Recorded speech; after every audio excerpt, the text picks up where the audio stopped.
It happened a few days ago. Me and my family went to a vacation house owned by my uncle. I had a great time there since I got to spend some time playing with my siblings in the clubhouse. One day we decided to visit the local mall, which was about 15 minutes away from where we live.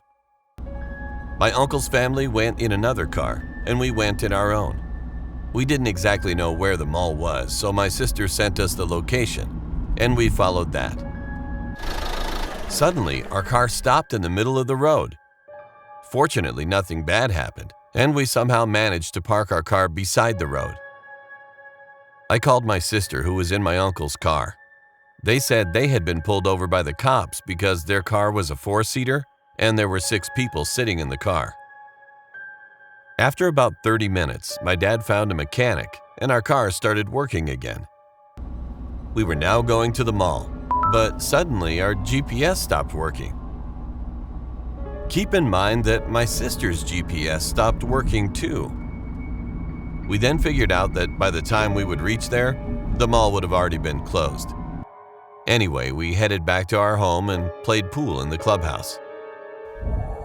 The next morning, we were all shocked to know that the mall was burnt to a crisp when we were supposed to be there. There were around 50 people dead. To this day, I think what would have happened if our car didn't stop where it did, or if the GPS hadn't stopped working.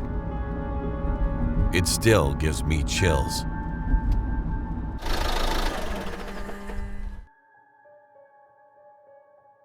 My name is Kevin, and this happened to me last month. I was camping with 2 of my friends. We booked a spot at a large campsite in a forest that's right next to a lake and a beach. On the second night of our trip, I woke up from my sleep to use the bathroom. The bathrooms were located in their own individual building, and to get there, you have to walk down a dirt road through the forest. While I was walking to the washrooms, I felt like I was being watched. Luckily, I made it to the bathroom safely. But on my way back, I started to hear fast footsteps behind me. I turned around, and following right behind me was a scarily tall human-like figure. The only thing I could see other than its silhouette were its beaming orange eyes. I immediately started to run as fast as I could, while the figure ran behind me. I cut through some trees and bushes and hid so that it lost my tracks. I eventually made it to my tent, but I decided to quickly peek out to see if the creature was gone. To my surprise, I saw the tall figure walk to the lake's beach and start digging a hole in the sand. It then sprinted off into the forest. My friends didn't believe me when I told them, but I know what I saw was true, and I will definitely never be heading back to that campsite ever again.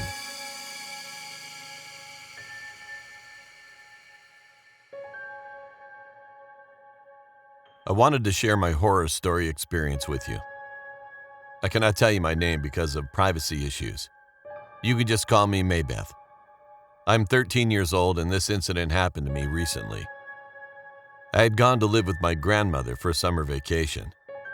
My grandmother lives on the city side in a big house in which my 9-year-old cousin John also lives. My cousin has a habit of teasing me. It was nighttime and I was sleeping in my room. It was 2 a.m. In my room, there's a big window that faces the outside of the house, in which I could see the garden and a lot of trees. I woke up in the middle of the night to the sound of somebody tapping on my window. It was dark in the room. When I looked around the room from the window, I saw my cousin hanging from the tree outside the window. He was knocking on the window like a psychopath, and he had that creepy smile on his face.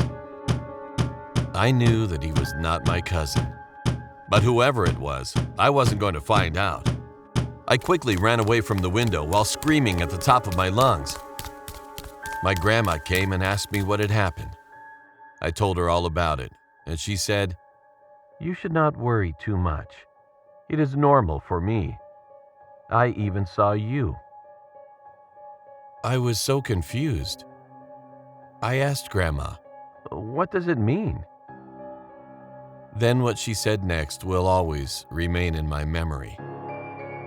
There's a ghost that lives in this town. It can shift into anybody's face. I was so scared after what she told me that the next day, I went back to my house.